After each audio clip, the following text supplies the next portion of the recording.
Welcome friends in the next session. Hope you must have completed your homework. Today we are going to see the translation of this poem. Walk a little slower. I know very well that it is not right to translate the original poem in other language because it does not give the justice to the beauty of the original poem. But as this translation is very beautiful, so I want to read it for you. प्रस्तुत कवितेमध्ये बालक आपल्या वडिलांना काय म्हणत आहे ते पहा. बाबा अजून थोडेसे सावकाश चाला. एका खूप छोट्या मुलाने सांगितले. मी तुमच्या पावलावर पाऊल ठेवून चालत आहे आणि मला अपयशी व्हायचे नाही. काही वेळेला तुमची पावले इतकी वेगात पडतात तर काही वेळेला ती दिसतही नाहीत. म्हणूनच थोडेसे सावकाश चला बाबा, कारण तुम्ही माझे नेतृत्व करीत आहात. एके दिवशी मी तारुण्यात पदार्पण करेल. तुम्हाला अपेक्षित असलेले माझे भविष्य घडलेले असेल तेव्हा माझेही मूल मला, बाबा मला तुमच्यासारखेच व्हायचे आहे असं म्हणत असेल. मला योग्य मार्ग दाखवायचा आहे आणि मला माहीत आहे तेच योग्य आहे. म्हणूनच बाबा थोडं सावकाश चाला, कारण मी तुमच्या पावलावर पाऊल ठेवून चालत आहे. Isn't it beautiful? Really, it is. You must like it. I think you must have written the rhyming words from the poem. Okay. If we read the poem loudly, we can easily find out the rhyming words from the poem. As we know, the poem contains 4 stanzas and each stanza contains 4 lines. We can see the rhyming words in second and fourth lines of each stanzas. For example, in the first stanza, the rhyming words are small and fall. In the second stanza, we can see the rhyming words are see and me. In the next stanza, rhyming words are be and me. And in the last stanza, rhyming words are true and you. So, the rhyme scheme of the poem is A, B, C, B. Next, we will see the figures of speech used by the poet in the poem. As we all know about the figures of speech, we have already learned them in the 8th class. First figure of speech used by the poet in the poem is repetition. Repetition means same words or the sentences, phrases are repeated a few times to make an idea clearer.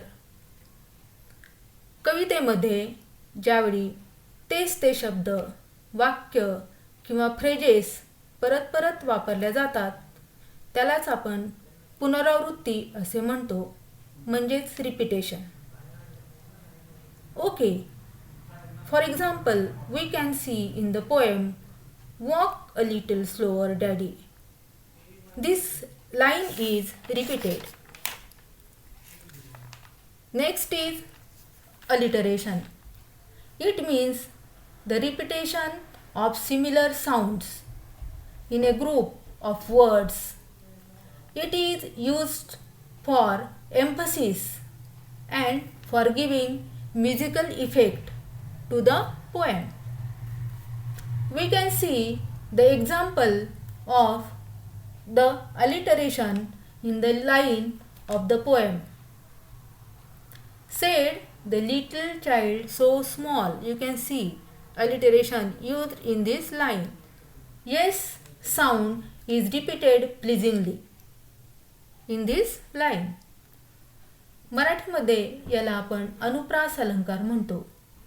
यामध्ये शब्द नाही तर sounds repeat केले जातात, हे लक्षात घ्या. त्यामुळे कवितेला लय प्राप्त होत असते. ओके. Third one is मेटॅफर. मराठीमध्ये आपण याला रूपक अलंकार असे म्हणतो. यामध्ये उपमा किंवा सिमिली अलंकाराप्रमाणे समान गुणधर्माची तुलना नसते, तर त्या गोष्टी एकच आहेत, समानच आहेत असे व्यक्त केले जाते. यामध्ये लाईक किंवा ॲज हे शब्द वापरले जात नाहीत. In this poem, we can see the use of extended metaphor. So, this poem is an example of extended metaphor. For example, throughout the poem, walk is used as a metaphor for the journey of the life. थोडक्यात या संपूर्ण कवितेमध्ये रूपक अलंकार वापरलेला आहे. उदाहरणार्थ walk हा शब्द आपल्या मानवी जीवनासाठी या कवितेमध्ये वापरलेला आपल्याला दिसून येतो. The next is tautology. It is a phrase or an expression that says the same thing twice, just in a different way. Tautology म्हणजेच पुनरुक्ती अलंकार. यामध्ये एकच गोष्ट दोनदा सांगितली जाते, पण ती वेगवेगळ्या पद्धतीने सांगितली जाते. उदाहरणार्थ said a little child so small. Here little and small हे एकाच अर्थाचे शब्द आपल्याला वापरलेले दिसून येतात.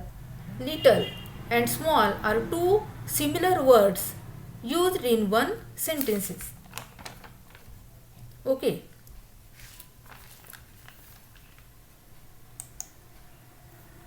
This is the question. Question number 3B. Appreciation of the poem. Read the following poem and write an appreciation of it with the help of the points given below. It is for 5 marks.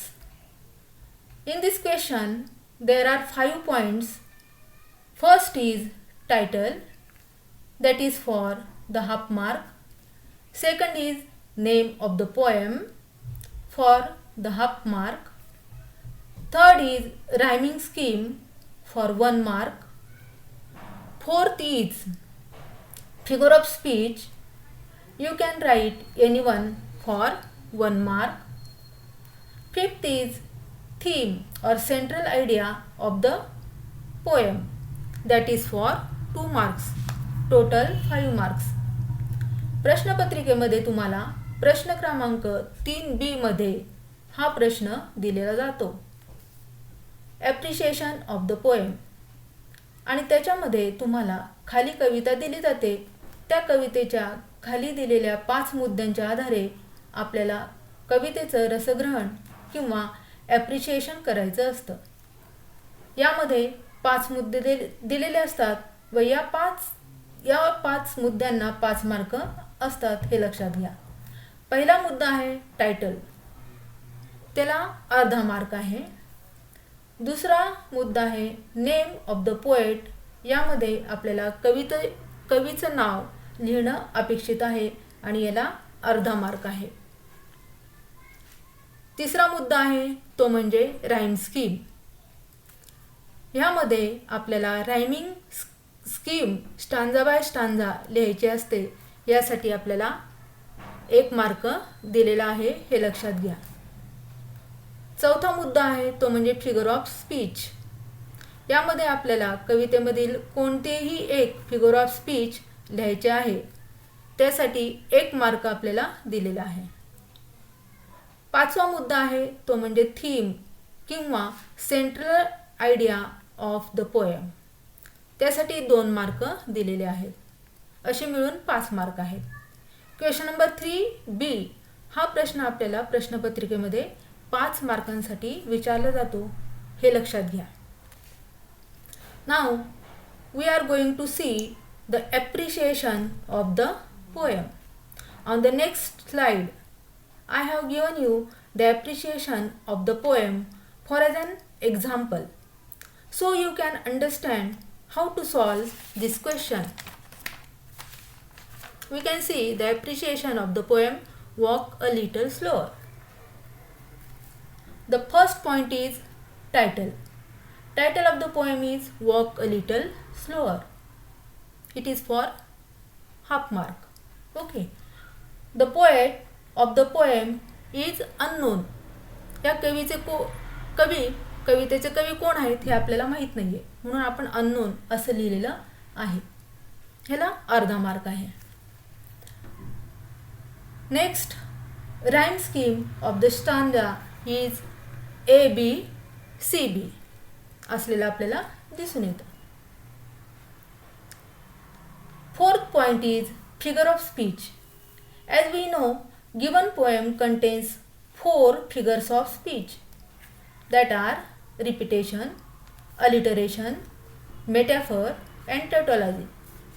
You can write any one of them. I have written 2 figures of speech that are alliteration and metaphor.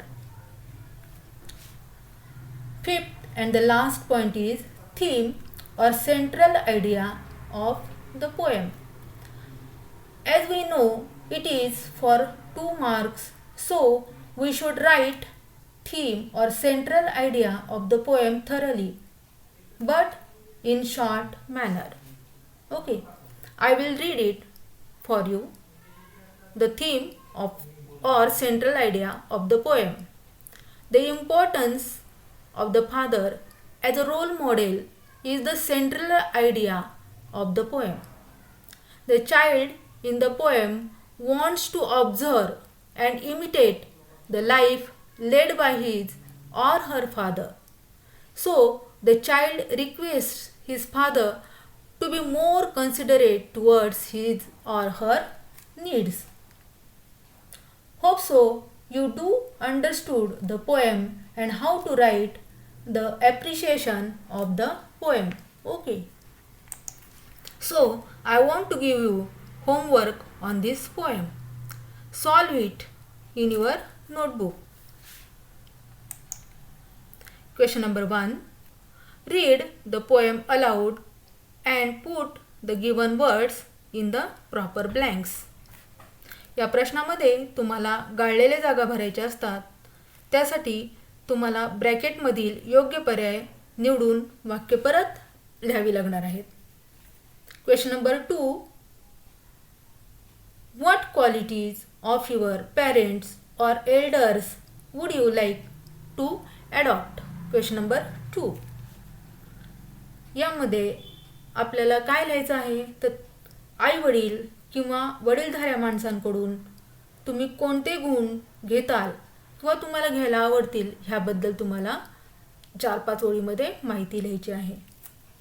Question number 3. Write the appreciation of the poem. या प्रश्नामध्ये तुम्हाला मी आत्ता सांगितल्याप्रमाणे कवितेचं रसग्रहण करायचं आहे आणि योग्य त्या मुद्द्यांचा वापर या ठिकाणी केला पाहिजे. या व्यतिरिक्त तुम्ही तुमच्या वडिलांसाठी ग्रीटिंग कार्डसुद्धा बनवू शकता. You can prepare a greeting card also for your dad. Friends, remember this well. We should not learn the poem only for gaining marks in the exam, but we should actually live the poem in our life. थोडक्यात परीक्षेपुरते marks मिळवण्यासाठी फक्त कविता शिकायच्या नाहीत, तर कवितेमध्ये जो काही message सांगितला आहे तो आपण आपल्या जीवनामध्ये आचरणात आणायचा आहे. In short, we should adopt the good qualities of our parents as well as elder persons and hand over them to our next generation for making human life beautiful.